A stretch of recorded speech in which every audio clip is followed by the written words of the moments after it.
up, nation? Hope you are having an awesome Monday. My name, of course, Philip DeFranco, and a quickie side note before we jump into news and tap stuff and things. After mucho demand for the next 48 hours, we have brought back the Portal shirt design, so if you want to snag one, link to that down below. So there's that, but let's jump into the first story of the day. And nation, the first thing I want to talk about today is Philip Machasans versus Google. Google, of course, owns YouTube, and they're not too happy with Philip because Philip owns a website called youtube-mp3.org. That website is essentially what it sounds like. You paste a YouTube URL of, let's say, a music video, you click a button, boom, you have that MP3. Easy, free, and what Google says is against its terms of service, which is why last month they reportedly sent Philip a cease and desist. In response to this, Philip did two things. One, he turned to two experts in Germany that took a look at the case, and they've made reports defending him. And two, he asked his users and supporters to sign a petition to show that people need this. And as of filming this video, it has 770,000 signatures. And ultimately, it boils down to a very interesting case, because now you have a Google teaming up with, oh, our best friends forever, the RIAA. And they're making claims left and right on recording tools on the internet. But then you have Philip and his supporters saying that no, this isn't right, because one,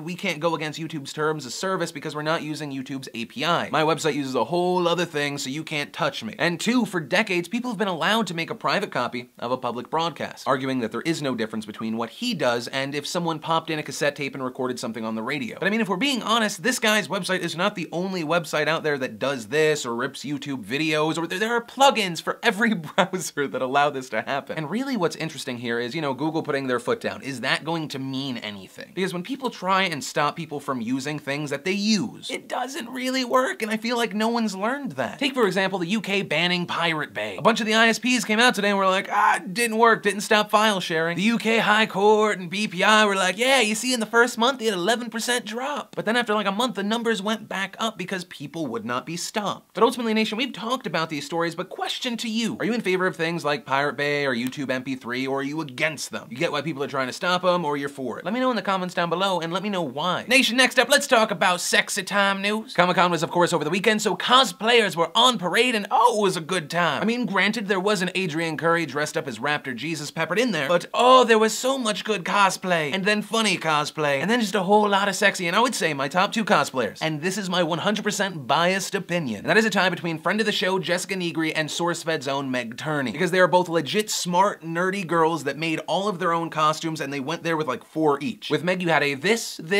and okay, I like that one. That sounded way less creepy in my head, and then of course Jessica NIGRI did this, but easily my favorite, Harley Quinn outfit. You guys know I have a weird thing for Harley Quinn, but my weird thoughts aside, I set up a sexy gallery for you, link in the description. It's not just those two ladies, it's some of the best stuff from Comic-Con. So, you're welcome. And nation, next up, we have to talk about the slap fight that is US politics right now. And I'm gonna try and cram it all in as fast as possible. So recently, Obama was outraised in campaign funds. This seemed to shock many people until they were like, oh, it's because those guys are giving money. And one of those guys was Sheldon Adelson, a casino guy who was listed in Forbes magazine as the 8th wealthiest American. And he has committed $100 million of his own personal funds to help defeat Barack Obama. There were many responses to this on the left and the right, but easily my favorite was Sarah Silverman's.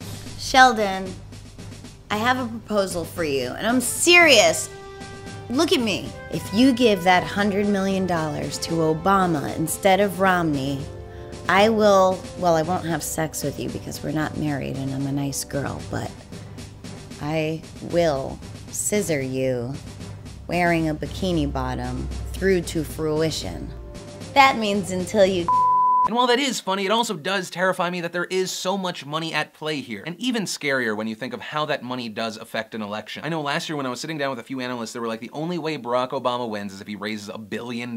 It wasn't said as a theory or a crazy idea, it was a this is the way the world works. And then we continue the money politics conversation with Obama and Romney. Romney's senior advisor, Ed Gillespie, promised that Romney would release 2 years of tax returns. Those numbers based off of what McCain and John Kerry release. And then the Democrats were like, well, two things. One, John Kerry released 20 years of tax returns. The only reason he released 2 years at the same time was because they were the only ones that were missing. And two, since you bring up John McCain, remember in 2008 when you gave John McCain 23 years of tax returns? Maybe you just give those to us. This angered Romney so much he demanded an apology from Obama. But I'm gonna go out on a limb here, guess, and save everyone a whole bunch of time. 1, Romney is rich as fuck. 2, he most likely has money in many other countries. Because 3, the best way to stay rich is to use as many loopholes as possible. And it all comes back to the point you're trying to make. Romney is a rich guy who is unrelatable, but hey, way. He wouldn't be the first candidate that was, or the first president that was. And honestly, I wish our candidates would start talking about things that actually matter, like 154 US troops committing suicide in 155 days. A number that is so insane, it is 50% higher than the number of US troops killed in Afghanistan this year. Because if we're gonna talk about money, maybe it should be the money that affects the daily lives of the people that you're going to represent. And maybe how some of that money can go to use to take care of the people that go and they shoot bullets and get bullets shot at them. Or you could keep having a pissing contest, either way, really. Also, super happy fun time side note, if you wanted to see all the documents McCain had on Romney, link down below, it's 196 pages. And Nation, the last thing I want to talk about today is a crazy update in the George Zimmerman Trayvon Martin case. Because following a judge's ruling allowing its release, prosecutors released a public testimony of an anonymous witness. The witness, only known as witness number 9, seems to be a family member. WFTV's Darylene Jones tweeted excerpts from the document. Witness 9 says George Zimmerman and his family have always said they don't like black people who don't act like white people. George Zimmerman's mom saying, "I don't like Obama because he's black," adding that she was molested from the age of 6 to around 12 years old. Witness number 9 adding that she came forward in the midst of Trayvon Martin's death because she was no longer afraid of George Zimmerman because there was nothing he could do. There was no way he could come after her now. And ultimately, what does this mean for the case? Well, one, the molestation charges, it's very unlikely it's gonna make it to trial. The prosecution might want to use it, but there is a very valid argument that this does not pertain to the case. But two, the accusation and testimony that Zimmerman is a racist. That's massive, especially if it is from a family member that grew up with him. That is huge. The state of Florida easily had him on manslaughter but charged him with murder, meaning that they would have to prove some sort of hate or reason that he would actually want to kill this person. And this could be exactly what the prosecution needs. But Nation, that does bring us to the question of the day today. Does this change your mind on the Trayvon Martin case? Keeping in mind this is an accusation, but at the same time an accusation from a person that does not want any promotion or fame from this and a judge that allowed it. So let me know in the comments down below or in a video response. But Nation, that brings us to the part of the show where I throw something at your face, and today it is $50 worth of stuff from forhumanpeoples.com as well as a Portal t-shirt. Of course, to possibly get pelt on the face, just leave a comment on this video, join the conversation. Also, thank you for helping out the show if you also click the like button, favorited, share wherever you share things. But whether you did or not doesn't change the fact that my name's Philip DeFranco. You've just been filled in. I love your faces, and I'll see you tomorrow.